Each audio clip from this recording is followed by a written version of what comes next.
Intro. I grew up watching these giants of culture, the comedians, the moguls, the auteurs, and I always wondered how someone becomes so untouchable. The freedom to shape narratives, to open doors that are closed to the rest of us, to command reverence in rooms full of people, but power also creates consequences. When allegations arise, the story becomes not just about one person, but about institutions, silence, and accountability. We're going to walk through 3 seismic cases where the law, the media, and public outrage collided with celebrity. Chapter 1. I remember Bill Cosby as the genial, calm presence on TV, the voice that seemed to belong in millions of living rooms. He was America's dad for a generation, a comedian who transcended stand-up to become a cultural institution. The Cosby Show wasn't just a sitcom. It was presented as a moral center, a show that portrayed stability and success in a black family in a way that felt historic and aspirational. The rise was meteoric. He built an image of wholesomeness through decades of work: TV, comedy specials, philanthropy, educational initiatives. Cosby spoke about responsibility, family values, and he sat on stages as a trusted elder. That public persona made the allegations against him all the more jarring when they began to surface in the 2000s and early 2010s. As months and years went on, multiple women came forward with detailed stories of sexual assault and misconduct spanning decades. The sheer number and the similarity of some accounts shifted the narrative from isolated rumors to a pattern that could not be ignored. Reporters and prosecutors started piecing together timelines, corroborations, archival evidence. The criminal case that culminated in 2018 was historic. Cosby was convicted of drugging and sexually assaulting Andrea Constand, a case in the public eye for years. For many, that conviction affirmed that even the most iconic public figures could be held accountable under the law. But this is where the legal system's complexity becomes evident. In 2021, his conviction was overturned on procedural grounds. The court found his due process rights were violated by a prior prosecutorial agreement tainting the trial. That release sparked intense debate. Some saw a defense of due process. Others saw a painful moment for survivors, where technicalities can undercut accountability. The moral fallout didn't vanish. Cosby's legacy, already fractured, became more contested. Warmth remembered by some, betrayal felt by others. Institutions re-evaluated honors. Debate turned to erasure versus accountability. The cultural conversation deepened. This isn't just about a single verdict. It's about legacy, how power can shield, and how systems can fail survivors even while preserving procedure. The courtroom wasn't the only arena. Public opinion, corporate decisions, and the media ecosystem shaped outcomes and trust in entertainers. Chapter 2. Harvey Weinstein's story reads like a cautionary tale about the intoxicating mix of ambition, power, and secrecy in Hollywood. For decades, he was a behind-the-scenes force who could make careers and shape mainstream cinema. His companies greenlit cultural milestones. That influence gave him exceptional access and leverage. Allegations were whispered for years, but in 2017, investigations by the New York Times and the New Yorker opened the floodgates. They laid out a damning pattern of sexual harassment, coercion, and assault. The reporting was meticulous and transformative. Names, dates, corroboration. For many, Weinstein became emblematic of a man who weaponized power against women.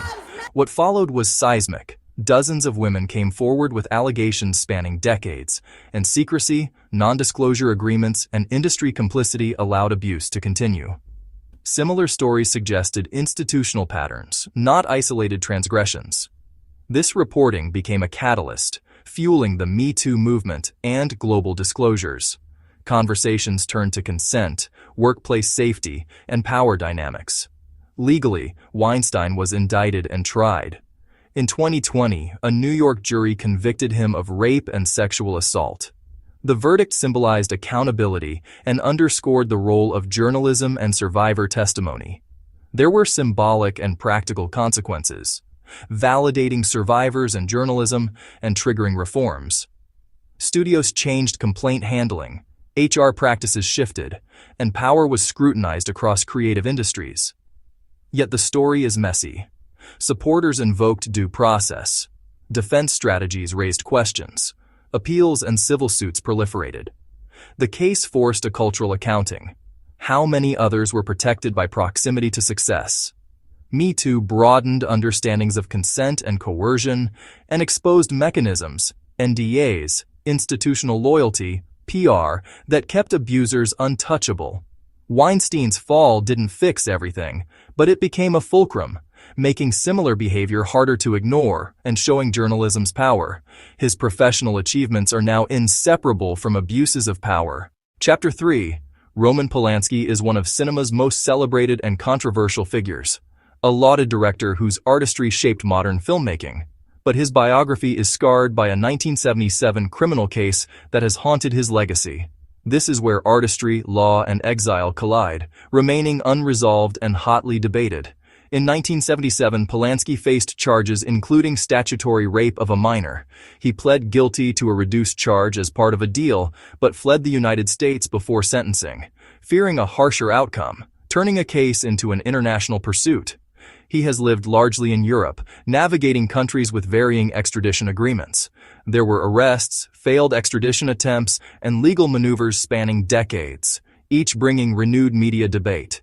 He continued to make acclaimed films and win major awards, even as festivals, academies, and institutions faced mounting pressure.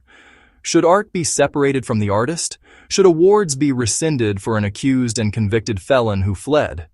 Opinions diverged sharply. His international battles raise questions about sovereignty, procedure, and the global reach of American law, with divergent interpretations complicating enforcement. The result: a man convicted in the U.S., celebrated elsewhere, and legally contentious across borders. Time complicates justice. Attitudes shifted.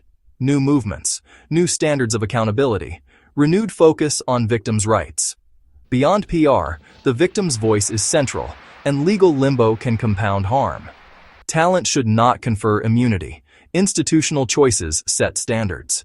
His films remain influential, but a long shadow persists. After walking through these three cases, the lesson that keeps coming back is that fame doesn't make someone untouchable, but it complicates accountability. The law moves at its own pace, institutions react unevenly, and public sentiment can be forceful and conflicted. We've seen how journalism, survivor testimony, and legal action intersect to produce outcomes that are sometimes decisive and sometimes incomplete. These stories force hard questions. Balancing due process with compassion, handling art by those who harmed, and designing systems that prevent abuse. Continued scrutiny and cultural change matter. Power, legacy, responsibility, messy, painful conversations demand empathy and fairness. Keep asking hard questions and pushing for transparency.